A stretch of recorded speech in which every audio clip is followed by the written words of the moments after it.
Muy buenos días a todas y todos los asistentes. Un especial saludo también a los organizadores y, por qué no decirlo, obviamente, a los que van a exponer durante el día las temáticas que corresponden al día de hoy en este curso, donde queremos aprender de lo que ha sucedido de la pandemia. Específicamente hoy día, entiendo, se habla sobre los proyectos COVID.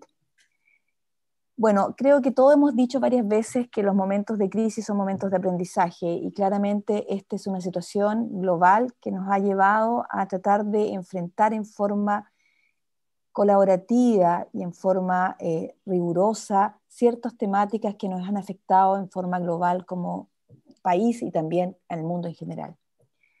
Como dije anteriormente, las crisis son para aprender.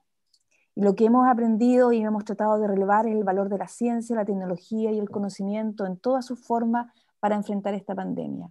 Creo que esta ha sido una oportunidad donde los algunas veces criticados papers que solamente dicen son documentos han ganado cada vez más valor porque se ha basado en el conocimiento plasmado en el desarrollo científico muchas de las soluciones que se están tratando de llevar a cabo a nivel global para enfrentar la pandemia. Esto ha mostrado, como se ha dicho, la capacidad de respuesta que han tenido las universidades, los académicos y la sociedad en general para poder dar frente a esta situación.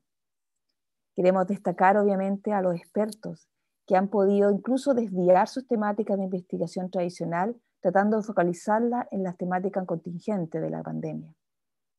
Pero detrás de estos expertos hay instituciones, y quisiera valorar en esto respecto a las instituciones, donde para mí las instituciones no son entes abstractos, sino que son una comunidad, donde tenemos desde el guardia, el auxiliar, que ha tenido que estar ahí presente para poder limpiar y hacer posible el trabajo del laboratorio, como también los administrativos que han tenido que respaldar en todo lo que es gestionar y la administración y el pago de documentos y adquisición de insumos de laboratorio, etcétera.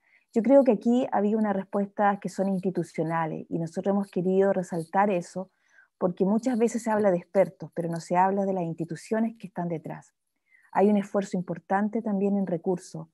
Las universidades y la Universidad de Concepción dentro de ellas, con una misión pública, han hecho frente a esto, aportando también con aportes semillas cuando han podido y aportando en distintas formas para llevar a cabo trabajos específicos en el torno al COVID y en otras temáticas relacionadas.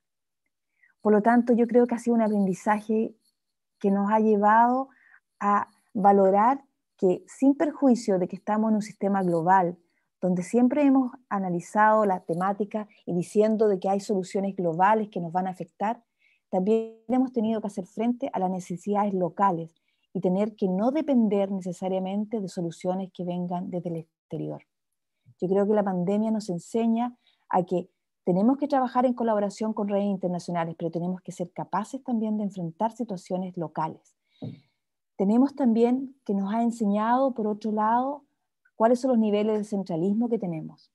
Obviamente, COVID ha tenido una muestra clara de que capacidades existen a nivel global y a nivel territorial, pero sin embargo existen brechas importantes que todavía como país no hemos subsanado.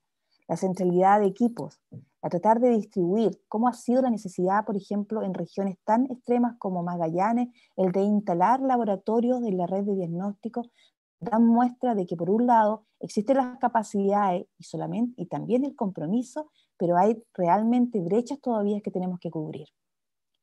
Tenemos que también enfrentar una situación de escasez de recursos. Déjenme decirles en confianza que la situación para el desarrollo de ciencia no se ve fácil.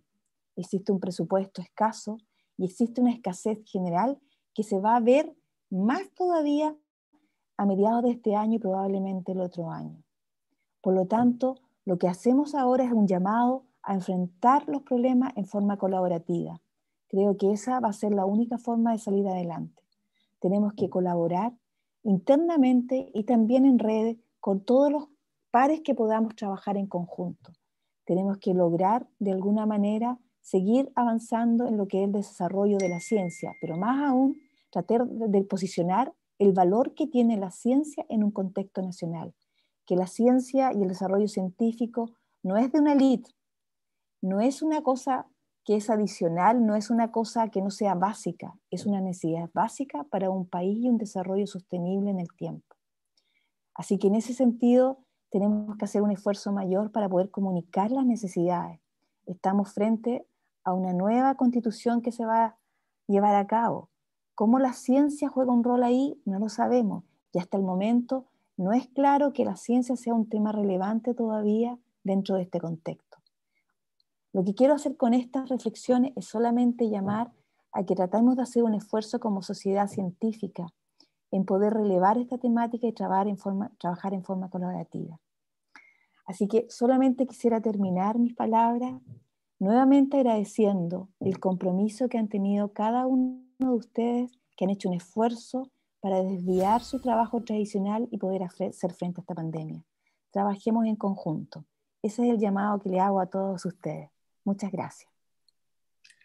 Muchas gracias, estimada vicerrectora, por su palabra de reconocimiento. Sí, algo que hemos estado discutiendo en el curso es justamente lo que es la colaboración entre el laboratorio universitario, entre distintos científicos, y creo que es un mensaje que hemos estado viendo y gracias a la pandemia, si podemos sacar algo positivo, es justamente eso, el poder unirse y luchar por una meta de todos en común. Así que muchas gracias por sus palabras. Quería recordar a los asistentes que cualquier duda o consulta, pregunta a los panelistas, las pueden dejar. Hay dos opciones, está el chat y también está la opción preguntas y respuestas, donde también uno puede dejar su pregunta y el expositor puede responder directamente. Para comenzar, entonces, quiero dejar a ustedes con la doctora Sonia Montenegro, nuestra primera expositora de la mañana. La doctora Montenegro tiene un extenso currículum dedicado al diagnóstico molecular.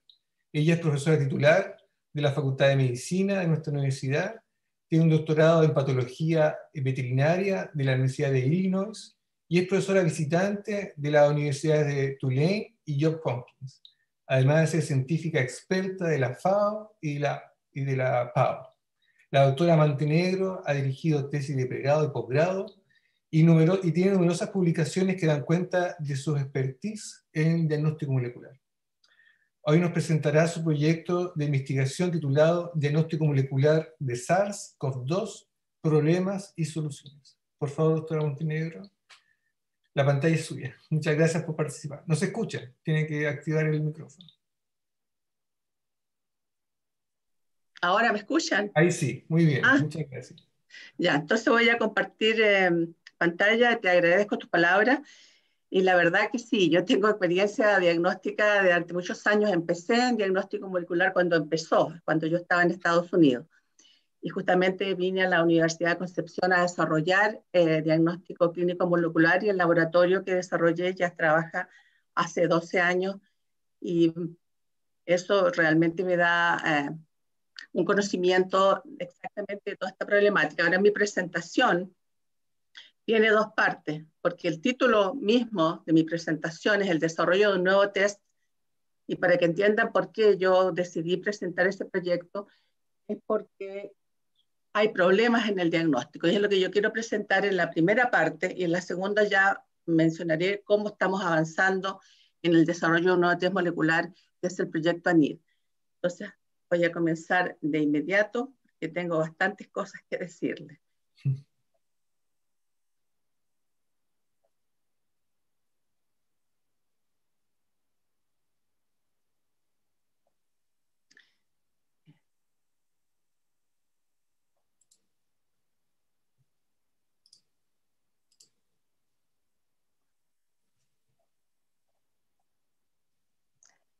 Desgraciadamente está en el primero, pero tienen un poquito de paciencia. Ahí está. Bueno, la primera parte de esta presentación, como ya les decía, es acerca del diagnóstico molecular del SARS-CoV-2 y cuáles son los problemas y lo que yo pienso con muchos otros investigadores y publicaciones que pudieran ser las soluciones. Aquí quiero presentarles a mi equipo diagnóstico, el staff con el que he trabajado durante todo este tiempo. tenemos un laboratorio excelente, bien montado, con un gran apoyo de la universidad y también de la División de o la ahora Vicerrectoría de Investigación, que realmente es un modelo de laboratorio molecular. Ahora, quisiera ya partir entonces acerca de que uno de los problemas fundamentales, y ya eso ustedes se ha conversado un poco en las presentaciones anteriores, cómo el diagnóstico es esencial para el control de cualquier pandemia o cualquier cuadro o brote infeccioso realmente. Pero aquí hay una emergencia diagnóstica en COVID-19. Si recordamos un poquito, yo estuve viendo cuáles eran las últimas estadísticas, más o menos a la fecha ya debe haber cambiado. La pandemia está afectando ya a 218 países en el mundo, con casi 2 millones de muertes y 91 millones de casos.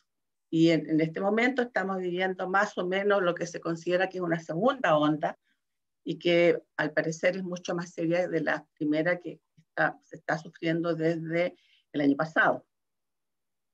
Ahora, uno de los problemas esenciales, y esto voy a tratar de explicarlo en estas diapositivas antes de mi proyecto de investigación previamente tal, se ha debido a la demora y la disponibilidad primero de test.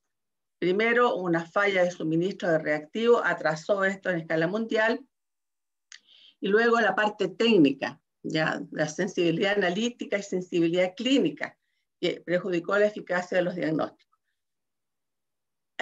Yo sé que hay muchos laboratorios ya acreditados y ha habido un esfuerzo enorme de laboratorios para trabajar y realizar diagnósticos, pero yo quiero que quede muy claro que los test moleculares son test de alta complejidad y no necesariamente un test rápido o cualquier kit dando resultados en los cuales no se ha hecho un debido análisis previo de los factores que acompañan un diagnóstico va realmente a ayudar. Los que han realmente se movilizado en una forma muy organizada han sido en Europa, y de hecho ellos crearon una organización que se llama FIND, que es el Foundation for Innovative New Diagnostics. Por supuesto también está el FDA, que es el Food and Drug Administration, que ha existido siempre en Estados Unidos, y hay una pequeña diferencia entre los controles de Europa versus a los de Estados Unidos, que son mucho más estrictos. Pero debido a la emergencia, y eso ya ha acontecido otras veces, tuvieron estas organizaciones internacionales de control obligados a dar lo que llaman los EUA, que es Emergency Use Authorization. No pueden estar en condiciones, por la premura del tiempo, de ser o pedir información de una eficacia real. Y esto comenzó ya en enero, ya comenzaron a haber algunos test aprobados. Aquí yo tengo en mi diapositiva que en julio del 2020 había más de 110 kits moleculares con este EUA del FDA, que sigue siendo realmente un punto de referencia para casi la mayoría de los lugares de los países del mundo. Y ya habían más de 300 test serológicos para detección de anticuerpos, y como esos no requieren una autorización del FDA, estos inundaron el mercado. No sé cómo es en Chile, pero en Estados Unidos, aquí en Brasil, donde yo estoy en este momento, tú puedes hacerse un test en cualquier lugar, en una farmacia, en Estados Unidos seguramente están los supermercados. Entonces, la mayoría de esos tests, especialmente muchos test rápidos, no están debidamente validados, tanto es así que la WHO, la Organización Mundial de la Salud, ha indicado que no tienen los test, especialmente los de diagnóstico directos rápidos de antígenos, la sensibilidad suficiente. Entonces, para darle un poquito de este detalle de lo que es el FIND, esta es una organización sin fines de lucro, está asociada con la Organización Mundial de la Salud para fortalecer los laboratorios, evaluar tecnologías diagnósticas, y ellos reciben información voluntaria de test de todo el mundo. Hasta noviembre ya tenían 999 test, de los cuales casi 400 son test moleculares. Entonces, como ustedes pueden ver, tenemos muchísimos test. Y para darle un pequeño resumen acerca de la carga y de la posible elección que nosotros tenemos de test moleculares en Estados Unidos, de los más importantes hay 21 kits comerciales, con diversas compañías. Abbott, por ejemplo, es la compañía más grande del mundo en términos de diagnóstico, y muchísimas otras. Cepheid, Becton Dickinson, Thermo Fisher, Roche. Corea también se ha demostrado un país muy organizado en cuanto a ellos trataron de controlar la pandemia con test, trataron de evaluar ellos mismos. Seagen, que les voy a explicar, que es uno de los test que se está usando actualmente en el hospital regional.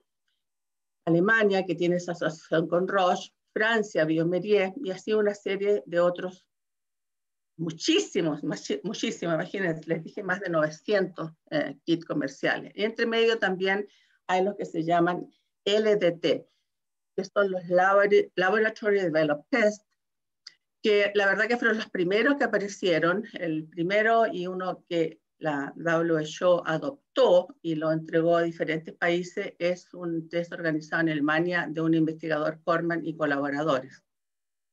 Que ellos, algo que lo tengo en otra diapositiva, pero me adelanto, es porque la verdad que no fue tan complicado el desarrollo de test diagnósticos, porque uno, se supo, por ahora con todas las metodologías que existen, genéticas, se pudo hacer el diagnóstico del genoma del virus muy rápidamente. Tanto es así, el primer genoma, Huban 1, donde apareció el inicio de esta pandemia, fue la base de una serie de estos test diagnósticos. Y segundo, es que ya existía un conocimiento de cómo hacer seleccionar genes target, porque tenemos la experiencia, afortunadamente, que paró antes de que se extendiera más, del primer SARS.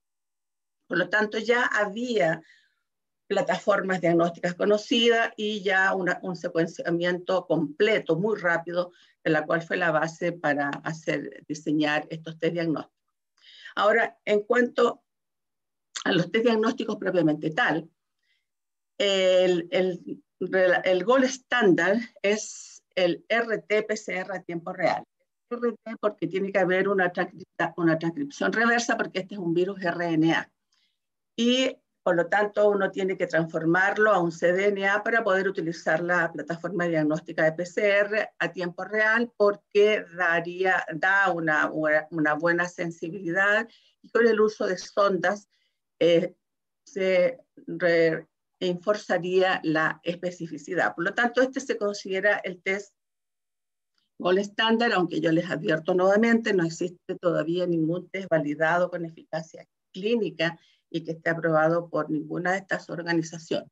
Y luego les voy a explicar por qué esto está sucediendo.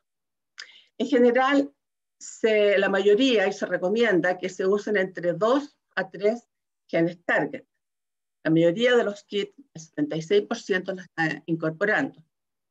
Y de aquí dentro, que les voy a mostrar más adelante, dentro de la estructura del gen, vamos a tener genes de proteínas estructurales o de proteínas no estructurales, que son generalmente los que se consideran más específicos. En cambio, los estructurales serían más conservados. Entonces, se puede esperar que podría haber una reacción cruzada, a pesar de que se ha demostrado que no, pero entonces la seguridad en algunos de los estudios, de algunos de estos kits recomiendan que si hay, por ejemplo, un gen conservado que da, pero el específico no, sería un test no concluyente. Aquí hay una serie, les muestro yo que estas son las tablas que muestra Find, ¿ya? En que ellos reciben toda la información. Ellos no están en condiciones de evaluar y decir lo que esta gente dice es real. Lo mismo el FDA. Ellos reciben información para solicitar aprobación y les piden unos protocolos y ellos los registran. Y una cosa que quiero que ustedes lo vean es lo que se refiere al LOD, que es el Limit of Detection, ¿ya? Y que se refiere a la sensibilidad analítica del test. Y como ustedes pueden ver, mira, uno dice, hasta esta compañía dice que hasta media copia del virus, entre 1 y 10, 10, 50, son unos valores bajísimos. Y si en la teoría nosotros vemos lo que es el PCR, se supone teóricamente que nosotros vamos a amplificar en forma exponencial y tener millones. Pero eso es en la forma estricta, analítica de un estudio en el laboratorio, porque el diagnóstico clínico es muchísimo más complejo que eso, y eso es lo que yo quiero enfatizar, porque en eso yo me he dedicado toda mi vida. Y el diagnóstico molecular, la parte de biología molecular es muy clara, muy precisa, muy bonita, han salido test increíbles de ingeniosidad, pero el cuello de botella del problema está en su aplicación y efectividad clínica. Entonces, fíjense que aquí estas compañías informan que sus test tienen una tremenda sensibilidad. Aquí hay otros más, un montón de compañías. Aquí está, por ejemplo, Thermo Fisher en la mitad de la diapositiva. Sillén está abajo. Justamente estos son test que usa el laboratorio, que usa el hospital regional. Y también usó el de Roche, que debe estar por ahí también. Aquí está Perkin-Elmer, ¿ya? Que dice 20, mira, otros dicen que tienen menos, pero les voy a mostrar algo que es de sumo interés y que apareció recién el 28 de diciembre del año pasado, en que el FDA pudo finalmente hacer evaluación de algunos de esos test y van a ver realmente qué es lo que sucedió. Aquí pueden ver ustedes las diferentes plataformas diagnósticas, porque claro, cuando esta necesidad de diagnóstico es tan enorme, la idea era tratar de hacer test rápidos, lo que llaman también POC, Point of Care, que se supone que tú los puedes hacer en el mismo hospital, en la oficina del médico o en un laboratorio simple, y que sea lo más amigable y rápido, como poner la muestra por un lado y que te salga el resultado por el otro. Y ustedes ayer escucharon algunas presentaciones, entre ellas uno que es muy único, pero que es muy poco conocido, y no hay realmente información muy clara, que presentó la doctora Delgado, que también participa en este proyecto nuestro de la Facultad de Medicina. Pero ninguno de esos test, ninguno, ha conseguido realmente demostrar en forma clínica y así extendida una eficacia clínica demostrada. Si ahora volvemos un poquito a ver cómo pasa, yo sé que han habido algunas ya presentaciones que hablan un poco de las características del virus, de cuál es la respuesta inmune, pero yo quiero que esto todo va a estar enfocado a la que yo quiero hacer como un diagnóstico clínico. Entonces aquí tenemos el virus, la persona que se infecta, y nosotros podemos hacer los test virológicos de detección de antígenos. Podría empezar inclusive con un test de cultivo del virus, pero el virus es un virus bastante, como ya se sabe muy bien, es una clase 3, por lo tanto requiere laboratorios altamente especializados. Y luego están los test de antígeno que determinan algunos aspectos del virus. Esos test de antígeno no han resultado muy bien en términos de sensibilidad. Ahora, los test de cultivo del virus realmente son muy importantes, pero no son muy pocos los laboratorios los que pueden hacer, pero son clave para la determinación de la presencia de anticuerpos neutralizantes. A mí me gustaría saltarme de muchas otras cosas, inclusive en la controversia de las vacunas, en la cepa nueva que se supone que está afectando tanto, y eso está asociado con otra información que les quiero dar acerca de que estamos inundados con publicaciones sin peer review, que se publican inmediatamente, y que eso también ha traído bastantes consecuencias negativas. Pero entonces aquí ustedes pueden ver los desde detección de antígenos, y incluidos los moleculares, aparece ahí el RNA, la diapositiva, y luego están todos los otros serológicos que miden la respuesta inmune. Entonces, esencialmente, como ya aparecía en la otra diapositiva, hay dos tipos de diagnóstico. Una detección directa del virus, el cultivo, que son los laboratorios especializados, como les decía, con un nivel de seguridad tipo 3. Los detección de antígenos, de una o más proteínas virales, y todos los moleculares, que son los más utilizados. Ahora, los inmunológicos son los anticuerpos, que los anticuerpos realmente no han funcionado bien. Este es un virus respiratorio. Realmente la presencia de IgG, IgM o IgA no ha sido tan significativa, y la respuesta celular inmune, que es realmente la importante, la presencia de reacciones de y otros requieren realmente laboratorios más especializados. Entonces, ¿cuál es la dinámica de acá? Y la dinámica de la infección, de cómo nosotros podemos encontrar el virus, o la respuesta inmune, va a indicar realmente en qué momento nosotros vamos a hacer el diagnóstico y qué resultados vamos a tener dependiendo de cuándo lo vamos a hacer. Entonces, nosotros podemos ver aquí en esta curva roja donde estaría la mayor utilización de los test de PCR, RT-PCR, porque estarían realmente desde el comienzo de los síntomas hasta una semana, un poco más, en que habría la mayor cantidad de virus si se pudiera detectar. Porque si nosotros no sabemos eso, si nosotros no tenemos la información y no viene la ficha clínica con la información, nosotros vamos a tener entonces, nos está faltando una información esencial y sumado a características intrínsecas de dificultad de los test, nosotros vamos a tener realmente, desgraciadamente, muchos falsos negativos y vamos a tener también o indeterminados.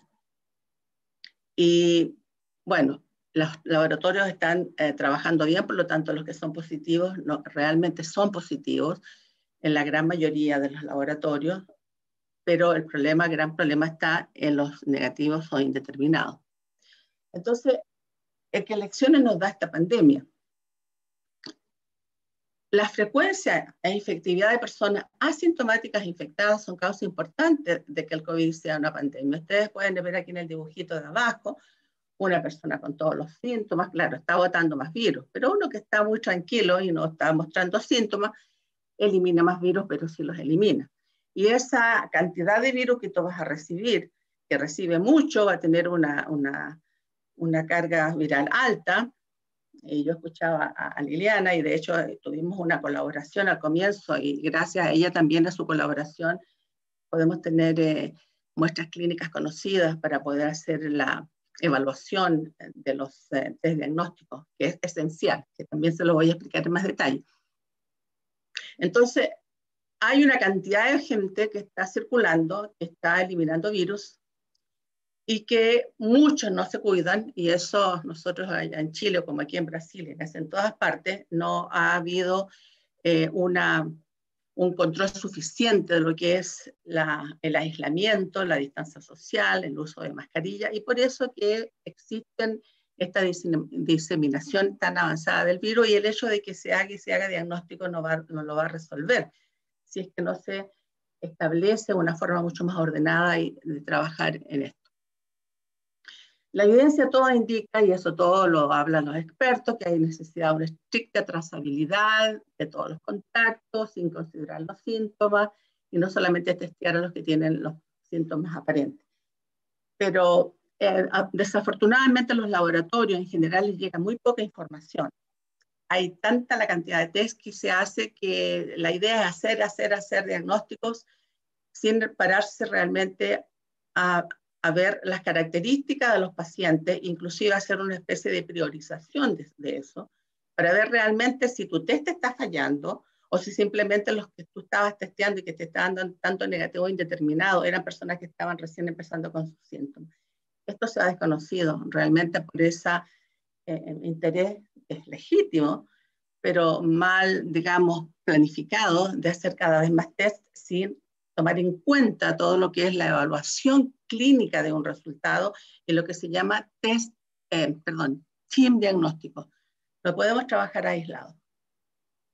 El CDC, inclusive el CDC de Estados Unidos, porque hay muchos CDC en otros países que tienen organizaciones similares, recomienda testear tanto sintomáticos como asintomáticos. Inclusive hay esos estudios epidemiológicos que recomiendan que deberían por lo menos el 30% de los asintomáticos y la mitad por lo menos de los sintomáticos estar bien aislados para que no siga esa tremenda diseminación del virus.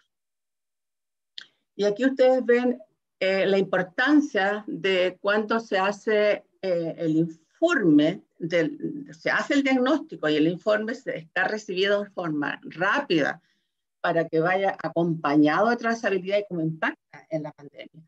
Si nosotros demoramos, van a ver que la atención de la curva es enorme. En cambio, si las medidas son bien tomadas, hay un control rápido. Y hay países que lo han hecho. Uruguay lo ha hecho, Nueva Zelanda lo ha hecho, Corea lo hizo. Entonces, es posible de hacer si existe realmente bien organizado. Y en Europa realmente están bastante bien organizado. Hay muchas redes de colaboración entre hospitales, entre universidades, pero colaboración real, realmente contacto, informaciones, para que esto sí, bien organizado. Pero eso que me fui atrás. Ya. Ahora, el FIND, que es el que recibe todas estas informaciones y le llegan, y está realmente su interés en todo lo que es diagnóstico, ellos ha hecho recomendaciones de lo que llaman casos que tienen utilidad. ¿Qué se puede hacer? Entonces hay una serie de recomendaciones de hacer triaje que uno tiene que priorizar realmente. Tiene que priorizar. Entonces, cuando tú estás llegando a una cantidad de muestras que no tenían con información, el laboratorio está trabajando a ciegas. Eso no puede ser. Eso es un esfuerzo que no va a rendir la eficacia necesaria. Tiene que haber una organización. Alguien tiene que estar para dar esa información y trabajar todos bien en conjunto. Triaje de personas sintomáticas en ambiente epidémico, y todo eso tiene que conocerse. Entonces, hay una serie, cuando se hace el test confirmatorio o el diagnóstico, la vigilancia de sitio. Esto está realmente bien establecido. Entonces, acá ya volviendo a las etapas del diagnóstico, también es diferente el tipo de muestra que tú vas a tomar, ¿ya? Cuando el proceso recién se inicia, los primeros síntomas, las muestras respiratorias superiores, las nasofaringias, realmente son buenas. Pero si luego empieza, la persona ya está con síntomas respiratorios, significa que ya bajó el virus, la muestra de nasofaringia ya no es tan buena, y hay una tremenda diferencia entre la sensibilidad. Inclusive se le echa la culpa al PCR. Yo he escuchado decir, no, porque el RT-PCR tiene una sensibilidad muy baja, pero es que va a depender de cuál es la muestra que se ha recibido para trabajarla. Inclusive es más, cuando una persona ya tiene un curso de enfermedad en que ha durado un poco más, ya ni siquiera es la vía respiratoria, puede ser inclusive hasta unas muestras de deposición en que se puede encontrar el virus. Eso es muy importante. Esa información no se conoce, cada cual se trabaja en su área, pero no existe un análisis así completo de todas estas informaciones.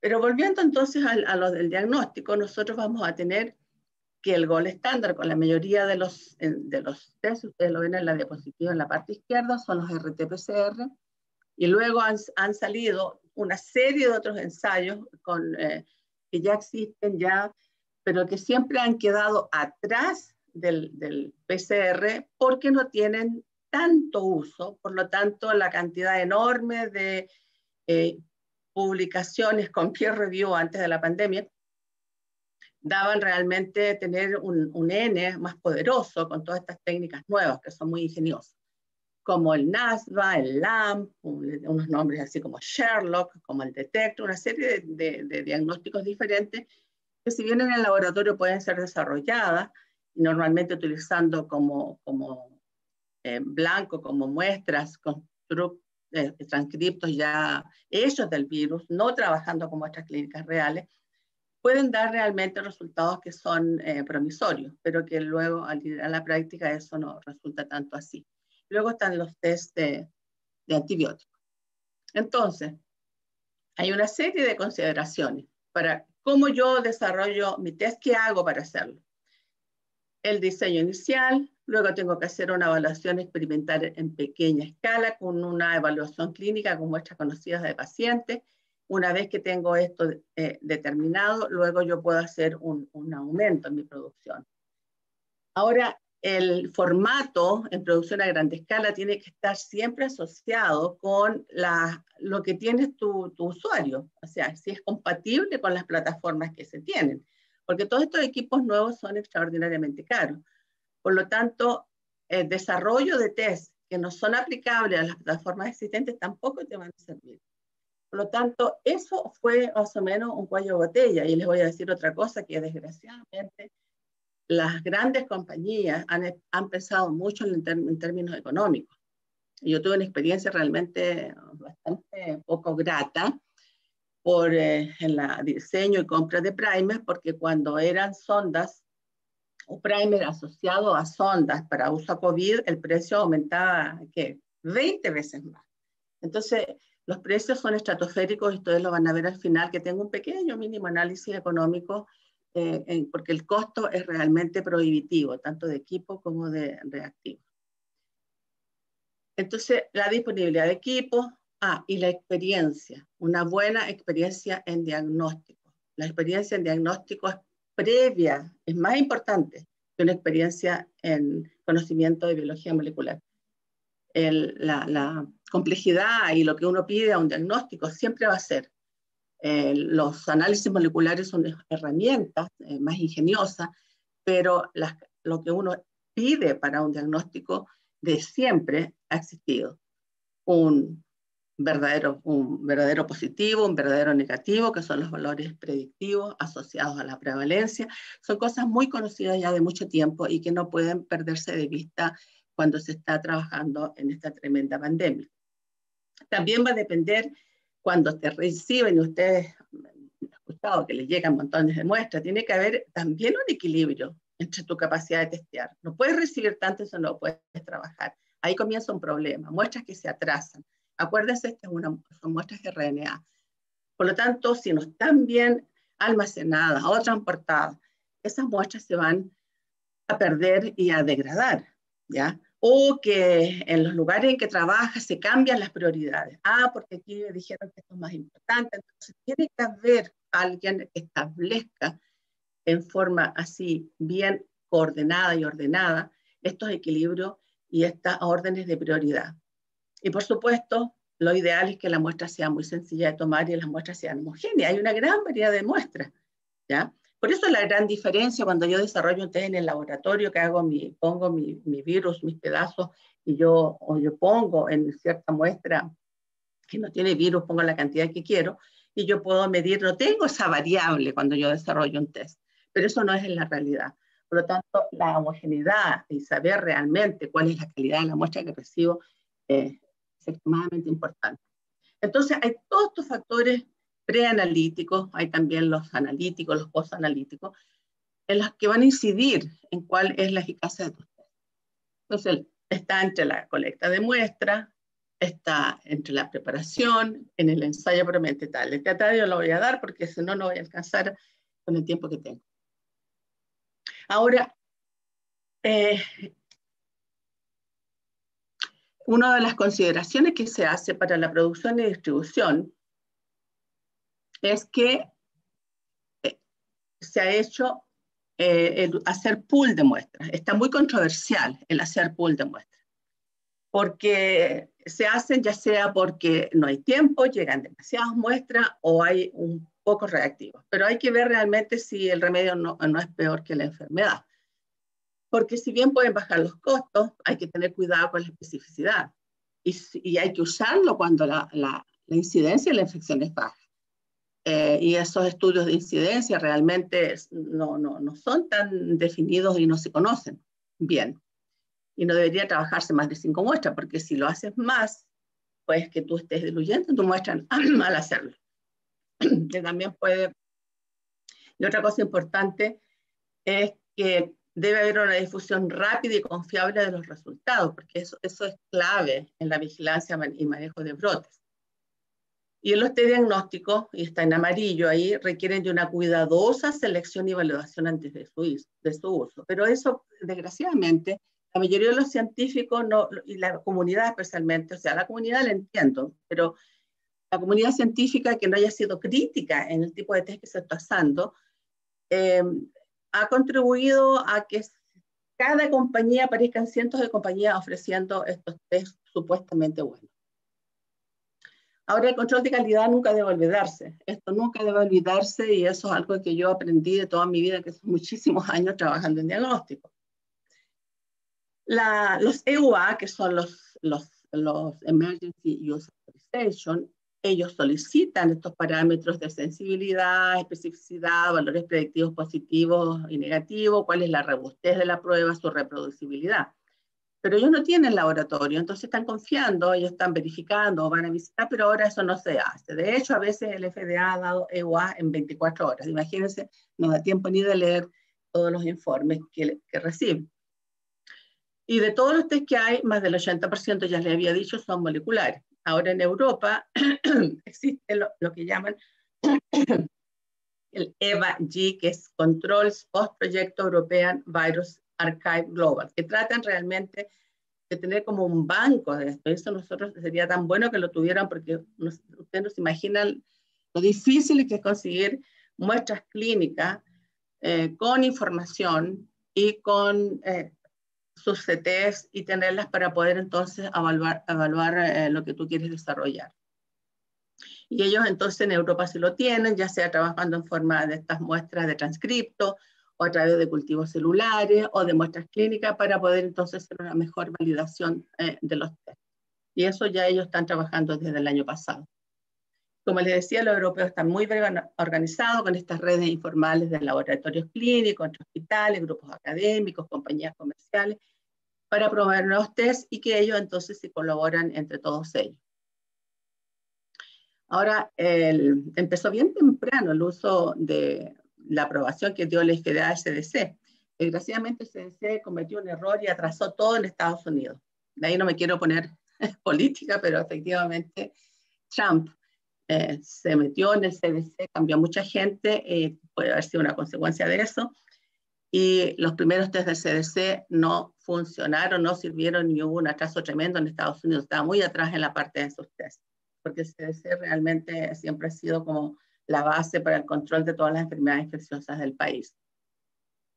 Ahora, observen bien lo que está en amarillo, test diagnóstico sin control de calidad en todas las etapas, desde el diseño hasta su uso, es totalmente inaceptable. ¿Por qué? Porque los resultados falsos negativos indeterminados tienen un impacto negativo muy significativo en los esfuerzos de combatir la pandemia.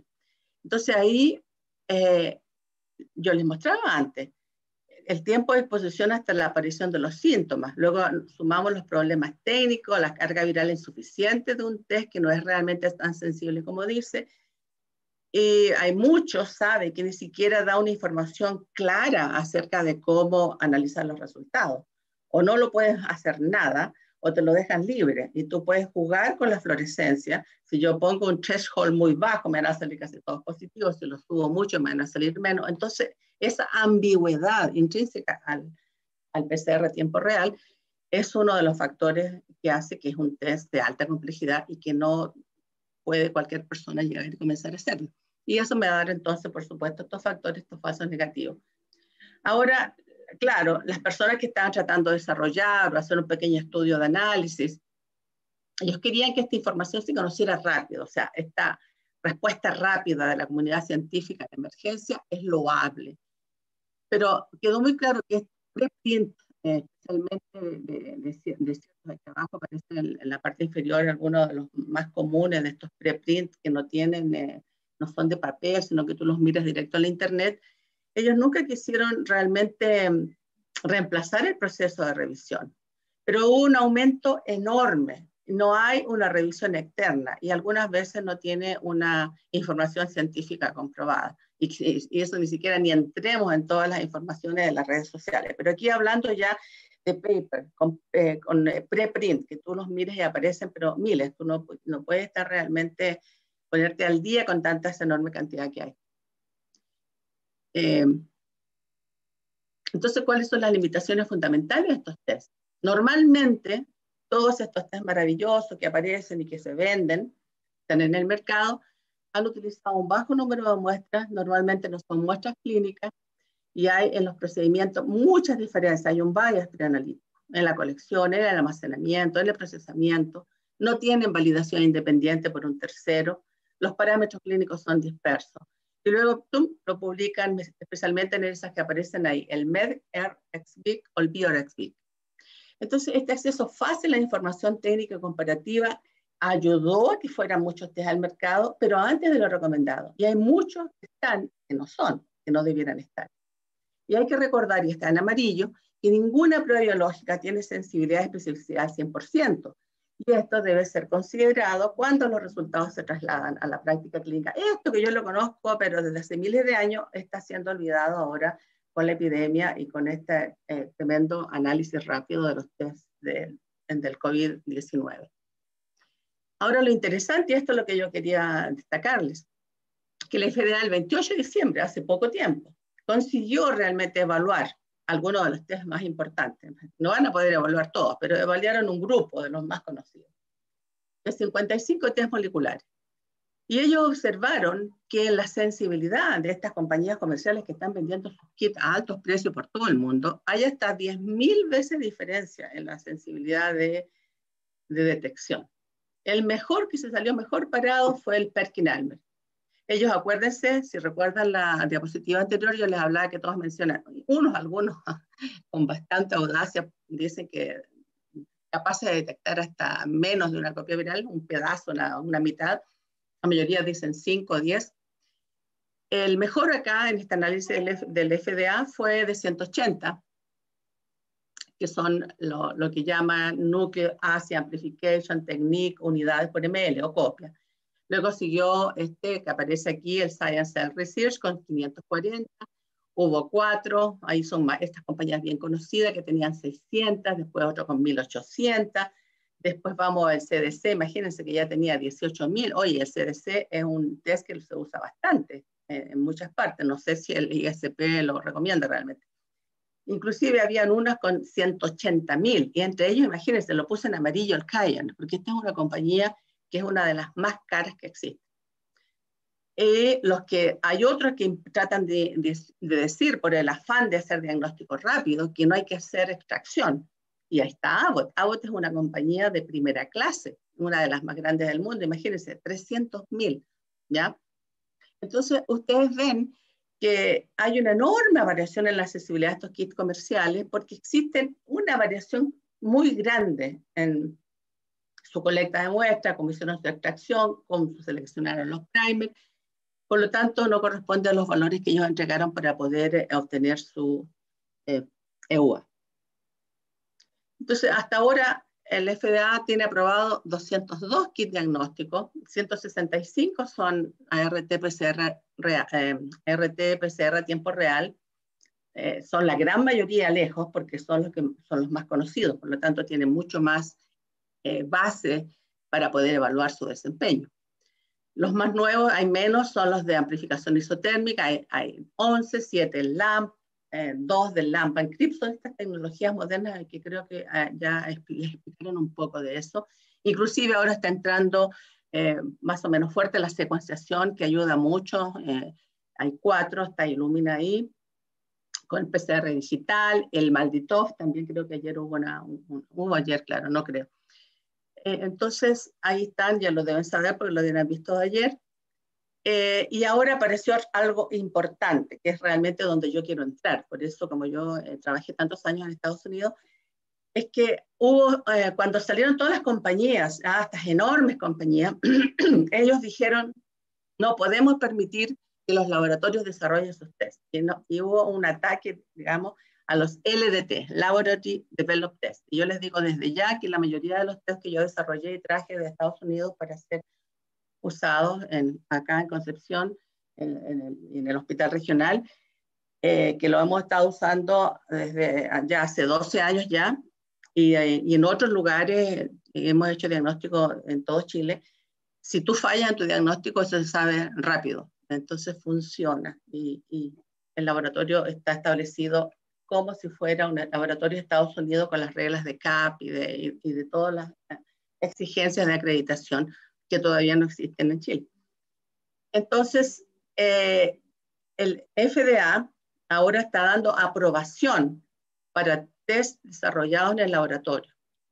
Hay, claro, una salvedad, y yo la sabía, que es que son test que son destinados para uso en donde bien determinado. No, yo no lo vendo, sino que lo voy a usar en mi comunidad. Y eso realmente es la intención que yo siempre tuve.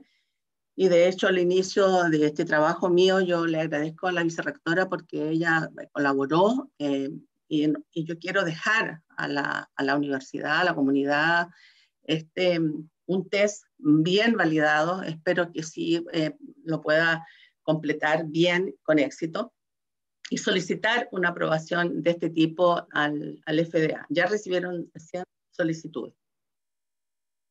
Y con eso ya les hablo rápidamente porque no sé si me estoy pasando el tiempo, pero yo pensaba que era muy importante que yo les diera esa información que ya les di. Ahora, yo comencé a darme cuenta desde muy temprano de esas variabilidades e inconsistencias en estos kits, porque tengo mucha experiencia en diagnóstico, conozco desde hace mucho tiempo y de muchos otros lugares en el mundo, no solamente en Chile.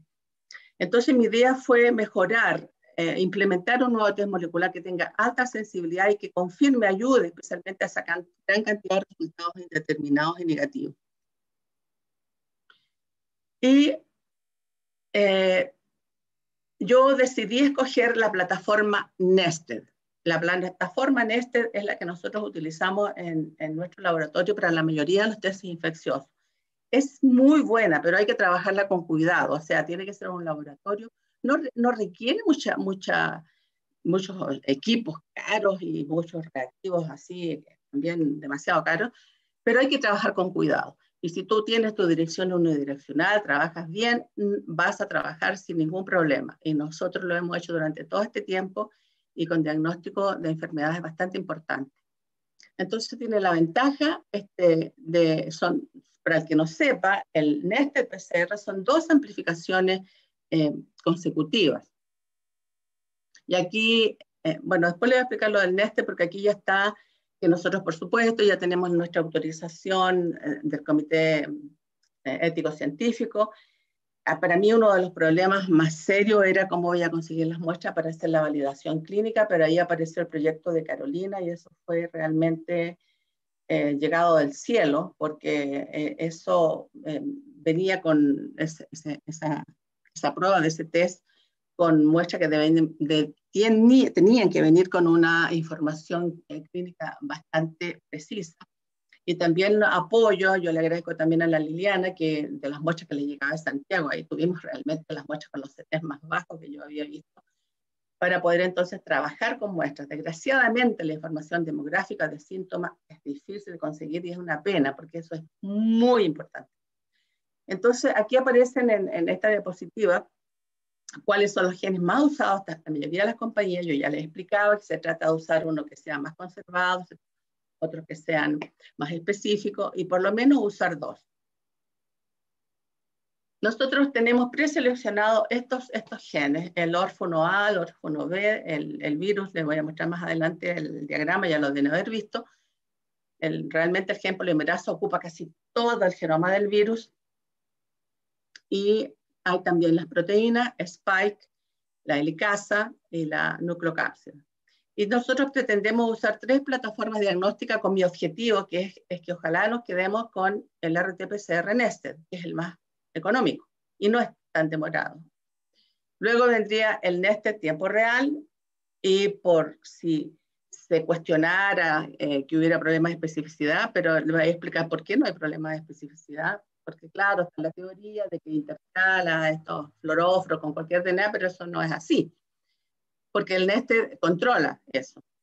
Sería el Nested tiempo real con sonda.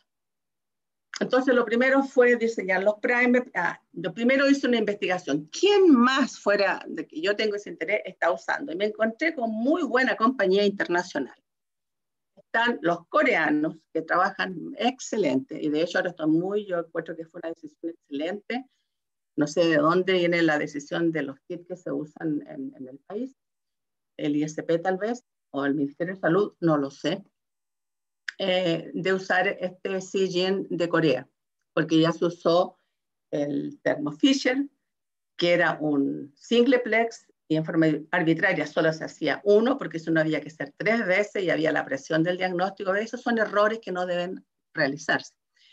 Y luego se usó el Roche, que ustedes lo vieron en la lista de los malos, y ahora este Seegene que está realmente es un buen, está por lo menos con una evaluación mejor. Entonces están los coreanos, está en un estudio en Italia muy importante para análisis, y creo que, ayer hubo una presentación acerca de las aguas servidas y todo, un test que funciona bien en muestras más complejas todavía. Están en la India, que en la India están con un tremendo problema. Ellos quieren realmente poder hacer diagnóstico en todo ese inmenso continente, y por lo tanto tienen que tener un método que sea más económico, no van a poder estar comprando equipos caros como el de tiempo real o que requieren una serie de reactivos caros que además están difíciles de conseguir, son los indios, y BioFire, una empresa enorme que también está apostando por el Neste. Así que no estoy sola en esto de usar el Neste tiempo real. Entonces, ustedes saben que ahora ya es bastante fácil, existe toda la internet de poder tener programas bastante buenos para hacer la selección de los primers. Entonces, el IDT con el Primer Quest Tool, el Oligo Analyzer, y luego, por supuesto, hacer el BLAST para ver que no hay mismatches. Y ahí tuvimos otra ayuda, y esto a raíz de una organización también sin fines de lucro que se llama GSAID, Global Initiative on Sharing All Influenza Data. Y en esto yo quiero dar todo el crédito, todo este trabajo bastante grande y bien dedicado a Cristian Reyes, mi tecnólogo médico, que trabaja muy, muy bien, excelente, y que ha contribuido, así como el resto, pero esta parte se dedicó especialmente. Porque inclusive él hizo el alineamiento y escogió una serie de genotipos chilenos, o sea, queremos trabajar bien con muestras de acá, genomas secuenciados acá en Chile. Entonces, esta iniciativa realmente recibe todos los genomas de todo el mundo, está ahora como el país sede, Alemania, los alemanes son súper organizados, por lo tanto es más fácil, me dice Cristian, de poder trabajar como estas plataformas básicas como el NSBI. Entonces, hay genomas de Chile ya secuenciados, se secuencian en el ISP, en la Universidad de Chile, en un centro que se llama Centro de Regulación Genómica, que es de la Universidad de Chile también, de la Universidad Católica, y todos están registrados en el GSAID. Y ahí están los que escogimos nosotros, así variaditos de todo el país, para ver si nuestras secuencias, nuestros primers no tenían mismatches. Y ahí se hizo todo, esto lo hizo todo el Cristian, y aquí ven todo su análisis, y realmente no hubo ningún mismatch. Aquí está el genoma del virus, y aquí ustedes pueden ver en verde son las áreas de nuestros genes target. En azul están de los otros test más conocidos. Yo le hablé de Corman, que está en el RDRP. El Corman y Pasteur son los centros fuertes que ellos apostaron en el RDRP.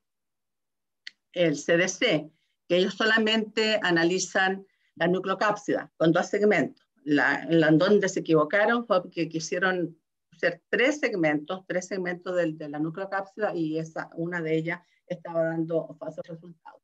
Entonces, aquí ustedes ven el genoma donde está. Nosotros escogimos tanto de las conservadas como de las específicas. Aquí está cuál es en el genoma ORF1A, tenemos 2. Pueden ver ustedes, si lo ven en la diapositiva, los que están marcados en rojo y en negrita, son las posiciones de los nucleótidos del ORF1A. Tienen el tamaño muy parecido, pero están en diferentes regiones. Y a mí me interesa ver realmente cuál es más robusta o es mejor. Y seguimos entonces con el ORF1B. Ahí están los tamaños del producto, la helicasa. La helicasa está pegadita al RDRP, pero en algunas publicaciones que, claro, ahí no son todas así sin peer review rápida, pero estaba realmente bastante bien presentado y con bastante buena información, que indicaba que esta helicasa, y ya lo había leído en otros, podía ser más sensible. Por lo tanto yo entré también con esta helicasa y la nucleocápsida, porque ya entremos en el grupo de que los que usan la nucleocápsida, ya sí, con tanto que le recomiendan, vamos a ver si realmente funciona. Esto es una preselección.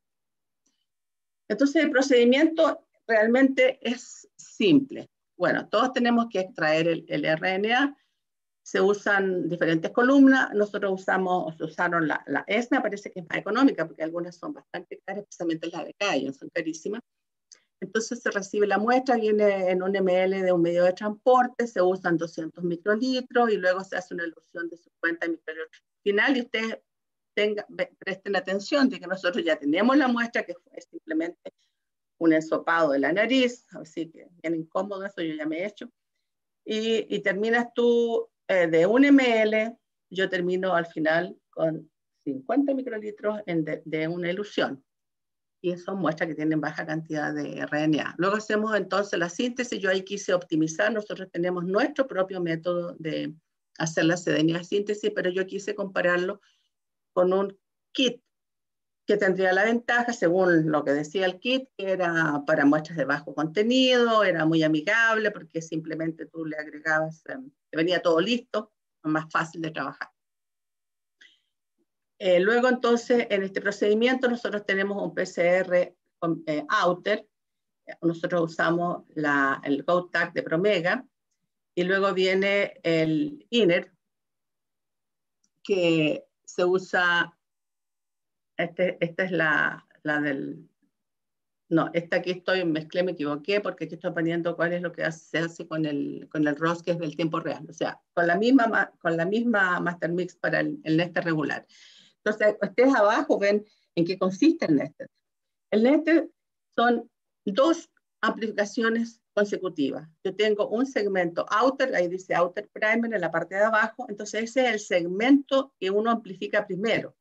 Por lo tanto, cuando yo hago la segunda amplificación, tomando como templado apenas un microlitro del producto de PCR de ese PCR outer, yo lo utilizo en la Master Mix inner, que está dentro. Por lo tanto, en forma inmediata, yo mejoro la especificidad, porque yo no estoy poniendo todo lo que viene en la muestra, que puede tener otro, sino que estoy ya seleccionando mi amplificación en ese PCR outer. Y como yo hago otra amplificación, yo lógicamente aumento la sensibilidad. Por lo tanto, tiene esas 2 grandes ventajas que yo las he utilizado, porque como les decía, casi la mayoría de nuestros test infecciosos son Nested. Pero ojo que hay que trabajar bien porque hay riesgo de contaminación. Ahí ustedes ven los resultados. Una ventaja grande que tiene además el método Nested, que a mí me gusta mucho, a diferencia del tiempo real, es que es un resultado a punto final, tú lo ves directo. Fíjense estas bandas intensas que hay, limpias, ¿ya? Tenemos el ORF1A, la proteína, bueno, el spike ahí. Y la helicasa que yo todavía le tengo fe, a pesar de que ahí se ve un poquito más débil, inclusive apareciendo hasta un poco viéndose la banda del outer, pero se ve claro, y estas son estas muestras del hospital conocidas. Acá, con este primer éxito, dijimos, vamos a ver, ¿será que es tanto así? Hicimos diluciones, y realmente esto es totalmente previo. La sensibilidad analítica fue bastante buena, se consiguió llegar hasta arriba hasta 128, y nos entusiasmamos, hicimos el logaritmo 10 y llegamos hasta 100 nomás, o sea que debe estar entre 100 y 1000 la sensibilidad. Pero yo quiero trabajar con un control oficial, que tengo el número de copias y que recién me llegó, ¿no? Que ustedes deben haber también, los demás colegas aquí, compañeros que trabajan, la dificultad de conseguir los reactivos a tiempo, ha sido bastante difícil. Y la especificidad también funcionó, no reconoce nada de todos nuestros hongos, virus, bacterias y otros virus que nosotros tenemos en el laboratorio. Y una cosa muy importante aquí para poder trabajar, porque yo tengo que comparar todos mis primers de estos preseleccionados, estos genes, con las mismas muestras. No puedo comparar muestras distintas. Entonces ahí hicimos los pools de muestras conocidas. Y estos son muestras de hombres y mujeres adultos. No tengo más datos, desgraciadamente, que fueron diagnosticados en el Hospital de Concepción en ese periodo de marzo a junio, y con eso se hizo la transformación a cDNA, y de 15 muestras por pool, por un total de 300 microlitros. Ustedes se recuerdan, nosotros trabajamos en volúmenes muy chiquitos, son 3 microlitros de muestra y 10 microlitros de la Master Mix, que además eso da una economía de tus reactivos. Entonces tenemos 5 pools conocidos, 2 negativos y los 3 positivos con diferentes positividades. Unos muy positivos con un CT de 13 a 16, otros positivos ya 23 a 25, y los otros que serían más positivos débiles, de 32 a 36. Y tuvimos un muy buen desempeño del ORF1A y de la S, y ahí ustedes ven que la helicasa, porque eso sí, es importantísimo que todos nuestros primers se prueben con estos mismos pools. Pero como teníamos que hacer el informe de avance, pues, y la verdad que todo se razonó, no sé la experiencia del resto de mis colegas, es que a mí me estaba bajando angustia porque no me llegaban los reactivos, no llegaba, y teníamos que presentar un informe según la Carta GAN, con unas cosas bien determinadas. Así que tuvimos que apurarnos un poco y no hacerlo con todo el paso a paso como yo quería, porque necesitaba dar una idea de realmente cómo íbamos.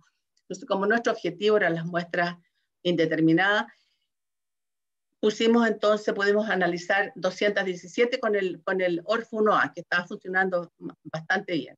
Y ahí ustedes pueden ver, ahora, claro, lo estamos comprando con un kit comercial porque no existe hasta ahora un gold estándar, pero eso ya era un test que era positivo, clínicamente positivo, y que dieron positivo con este kit de Thermo Fisher, el TACMAN, que usa el ORF. Ellos no dicen 1AB, o sea que ellos cubren una presión inmersa, no especifican dónde están realmente el área de su prime.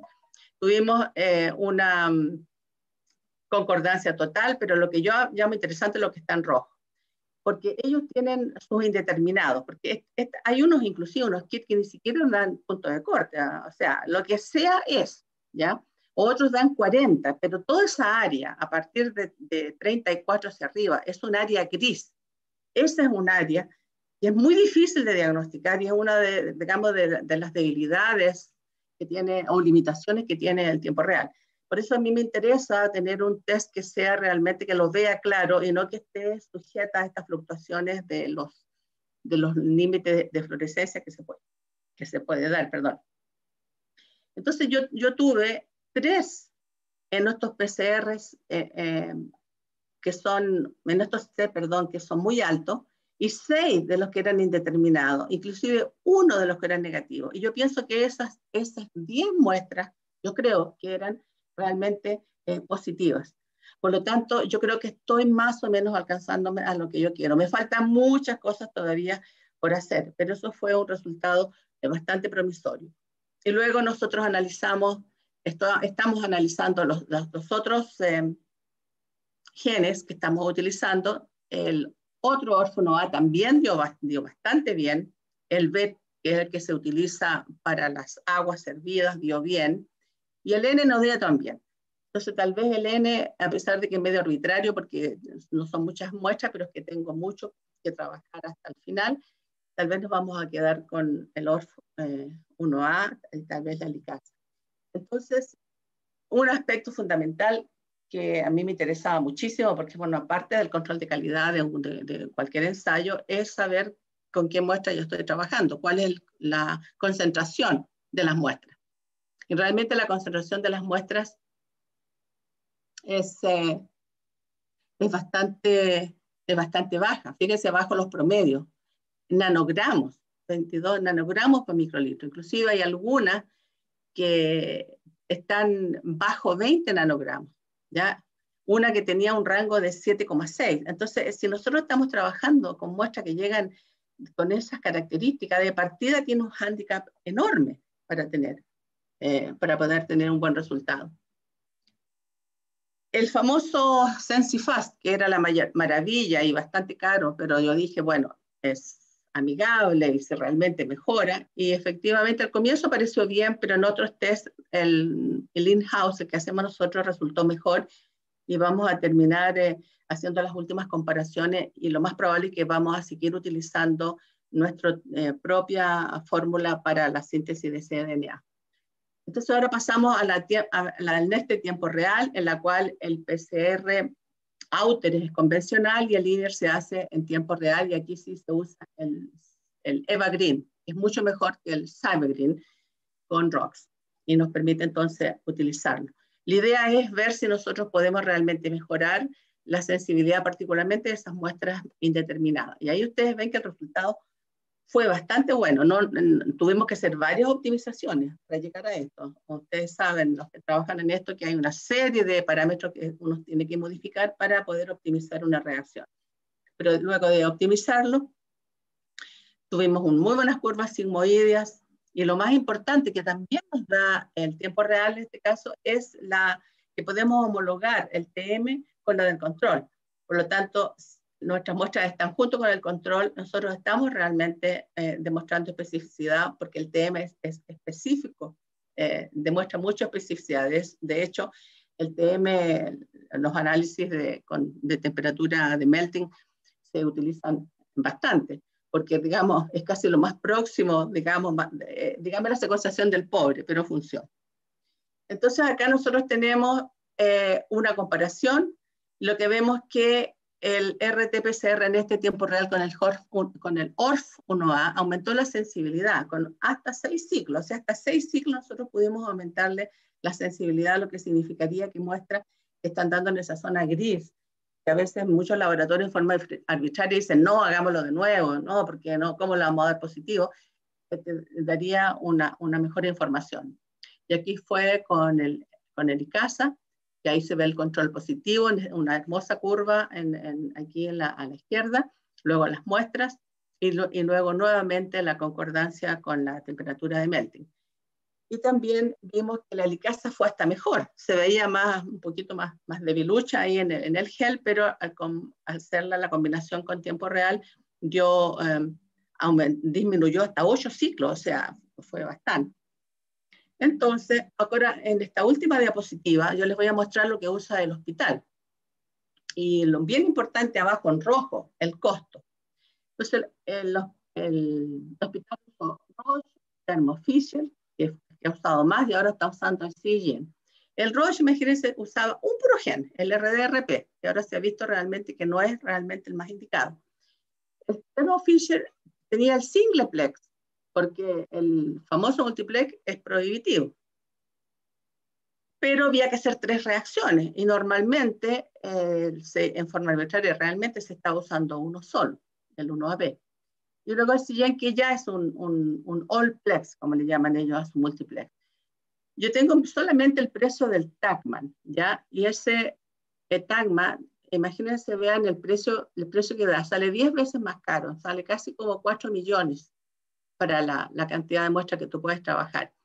Abajo está el costo que nosotros tenemos por reacción en nuestro Neste simple y cuánto nos saldría con nuestro Neste a tiempo real. Entonces, yo creo que me falta mucho todavía, pero estamos avanzando en la dirección correcta y yo tengo todo el deseo de poder dejar un test que funcione, que sea bueno, porque no nos vamos a librar del COVID y va a seguir con nosotros durante mucho tiempo.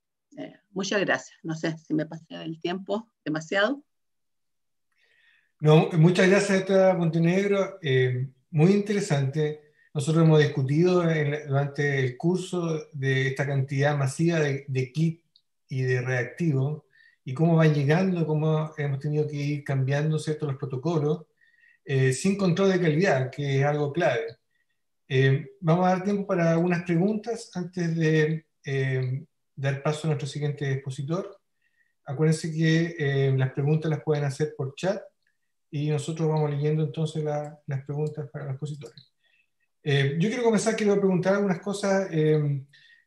Bueno, hoy en día, ¿cierto?, la mayoría de los laboratorios tienen estos kits que son EUA, ¿cierto? Y yo quería preguntar básicamente cuáles son las principales diferencias entre estos kits que se están utilizando para el diagnóstico justamente con los kits que normalmente se utilizan para el diagnóstico de otras patologías que tienen, me imagino, otro tipo de restricción y de calidad. Sí, el problema ahora, ¿sabes? Inclusive volviéndome atrás, que en la época que yo tuve otro problema que me enfrenté fue cuando apareció el VIH, ¿sabes? El AIDS, el SIDA, y había que tener carga viral. Entonces tuvieron que aprobar un kit que tenía 20% de variación. Imagínate, tú usabas y le decías a un médico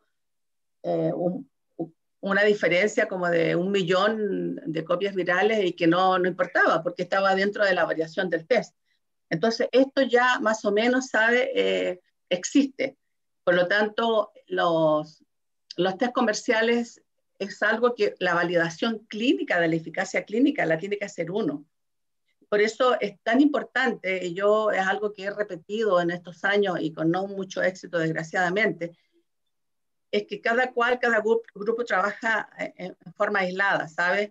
o el clínico, si estamos trabajando en cáncer con el oncólogo o el infectólogo, el que hace el diagnóstico convencional, y el que hace el patólogo y el que hace el molecular. El molecular es al final de la línea y es un test adyunto que te complementa. Entonces, eso significa que no te pueden dejar caer esa tremenda responsabilidad, porque todos los kits comerciales van a tener ese problema. Te puedo dar mi experiencia personal cuando yo empecé, que afortunadamente tuve también suerte, pero también yo había trabajado mucho tiempo en diagnóstico. Ustedes ven, yo te hablaba de la extracción, ¿verdad? Que tenemos un ml y partimos con 50. Yo, donde estaba en Estados Unidos, en una clínica grande, parecida a la Clínica Mayo del sur de Estados Unidos, quisieron hacer la primera comparación de los test comerciales de Roche para tuberculosis versus un TMA, que de hecho ahora se está usando bastante, y uno que yo tenía, que yo estaba desarrollando ahí en base de esto. No era el Neste, que ahora lo incorporamos, porque es mucho más fácil, era bueno, hacerte la historia corta, el nuestro salió mejor, está publicado en la Clinical Infectious Disease, que es un paper así, con peer review y todo. Y es porque tú tienes que ver, cuando tú sabes y conoces, yo no iba a estar usando los 30 microlitros que decían ellos, yo usaba, cuando me tocó mi cantidad de muestras, yo usaba, ¿te fijas? Todo lo que tenía. Y de hecho, uno de estos que reclamó por qué lo que ellos informaban ahí en el EUA era distinto de lo que verificó el FDA, es porque ellos justamente cambiaban, ¿sabes? Trataban ellos de hacerlo, de mostrar lo máximo posible para pedir el EUA, pero tú no puedes, pero la gente se trata de hacerlo lo que llaman amigable, facilitar al máximo, pero eso es cuando facilita mucho, van cortando. Por ejemplo, en el tiempo real, ahora todo se hace one step. El one step tiene mucho menos producción de cDNA síntesis, ¿ya? Es práctico, pero el two step, en que tú haces tu cDNA síntesis, yo la trato de maximizar a lo más que pueda, ¿ya? Yo voy a tener mucho más cDNA que si yo meto todo junto en un solo tubo. Entonces, esos son factores muy importantes cuando tú tratas, sabes, de desarrollar un test. Y los test comerciales están su interés fundamental, es decir, es rápido, es sencillo para justificar los costos que ellos tienen. Esa es mi experiencia. Muchas gracias. Bueno, en honor al tiempo, vamos a dejar las preguntas al final. Agradecer nuevamente a la doctora Sonia Montenegro por su tiempo. Sabemos que está en Brasil, así que doble agradecimiento para que pueda habernos presentado esta muy interesante presentación. Gracias, con gusto. Quiero dejar a ustedes entonces ahora a la doctora Claudia Mardones.